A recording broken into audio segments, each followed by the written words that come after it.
Hey guys, I know it's been a while. I'm gonna explain all that here. Just want to start off by rolling the old intro for once.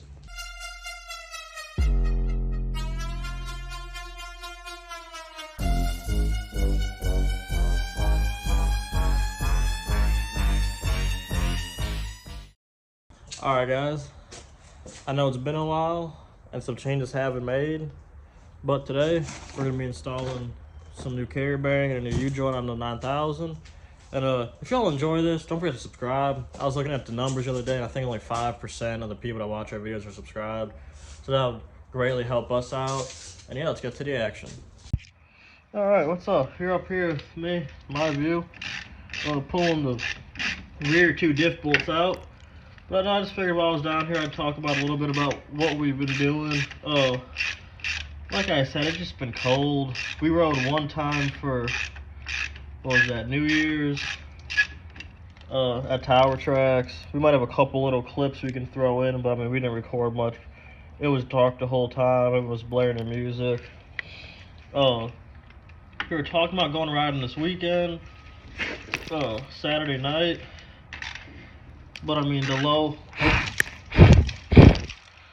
for Saturday night's something like 30 degrees, and I don't feel like being wet and covered in mud in 30 degrees, if I'm being honest with you. And plus, my bike needs some attention. I haven't had brakes on my bike since Elton Battle of the Builds, which was that Elton? Yeah, no, that was Red Creek. Whichever the last Battle of the Builds was, I didn't have brakes there, and I haven't had brakes the past couple rides. And it's really not that bad in the mud, but if you're on a hard pack or something, it's really hard to stop this thing. Alright, we're up under the bike. My front U-joint is held on by a bolt and a nut, because those roll pins suck, and if you ever have to take one off, especially on like the trail, it is a nightmare. So I guess it's a 1/4-inch bolt because that's a 1/2-inch head on it. But yeah, works out way better than a roll pin. And you can see just how, well, you can't really see now that it's not moving, but I don't know if you can see that freaking U-joint up there is shot. But I'm gonna go ahead and pull this one off, and then I guess unbolt the diffs the next step. Alright, if you guys are wondering why we're replacing this carrier bearing, I don't know if you can really tell, but the bearing is not actually attached to anything anymore. It's just kind of chilling in there. It's all crooked. It's completely come apart. And it makes a god-awful noise when you're riding. It sounds like your whole transmission is about to fall out. So we're going to go ahead and unbolt to get the old one out, and we'll show you more about how bad it is. Alright, well, after one broken bolt, and where's the other one? That bent piece of crap, that just fell off. There's the carrier bearing. I'm trying to get it to slide off the prop shaft in the back so I can pull this whole drive shaft out. And then we'll figure out how you actually take that off the drive shaft, and then figure out how to change the U-joint, because I've never done that one before either. Alright, I don't know if this is how you do it. I don't think it is, but I have the back CV zip tied to the frame. I'm trying to pull that U-joint apart right there. It's kind of stuck. So I have the back zip tied off. I got the front with pressure on it. Ratchet strap forward. Now I'm going to just tap this with a hammer.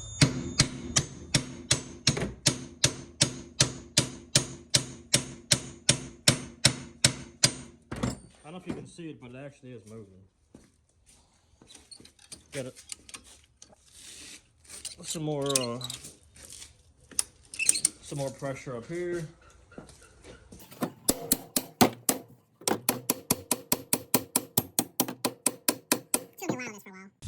Alright guys, this is what a bad carrier bearing looks like. I'm stuck on the greaser now.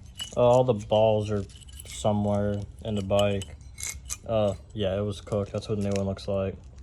All nice and spinny. This one, that's the inside race. That's where the bearing was. And then, you know, in here, and that was supposed to spin. But yeah, so we're gonna get rid of that one, put the new one in. As you can see, I had to yank the whole drive shaft out the back of the bike, which was not very easy because I couldn't get this slip joint to come off. So I got out the bike. I'm gonna try a couple different things that I can do now that I can actually get to it all. But first, I'm gonna try and get this off. No, I have to yank this off first. Okay, gonna try and get this drive shaft apart. All right, I don't know if you can tell, this end's in a vise. I've been yanking on this end, and I think I got it loose to where it just might come off this yank. So give it a little more PB blaster and see what happens. Oh, it's so close.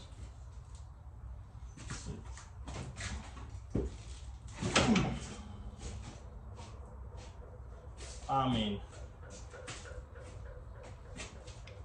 look at that right there.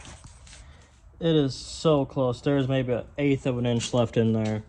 I'm just gonna hammer and beat the shit out of this old race right here until it comes off. Just a little update. Got that C-clip out. I don't have C-clip pliers, so I just kind of put this in here. Oh, focus. Spread it a little bit.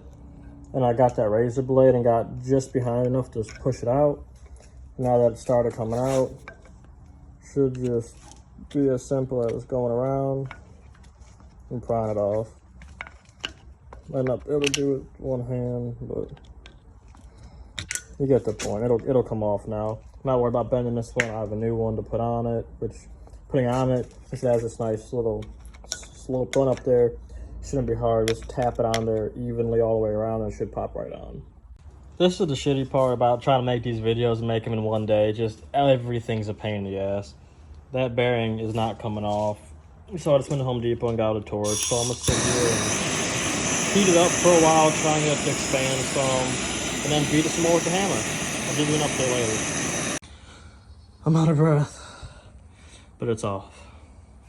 I resorted to literally, as you can see, it's all scarred up, grabbing it like this and just having it to where that just hit the bottom carry bearing as hard as I can, just bow, bow, yanking it down, and it finally popped off. The bitch is really, really hot.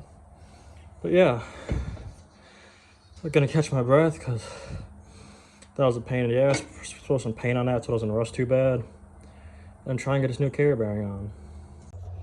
All right, before we put the carrier bearing in, I just have the drive shaft. I don't know if you can see the drive shaft just sitting in there. But we're gonna replace this U-joint because I mean, yeah.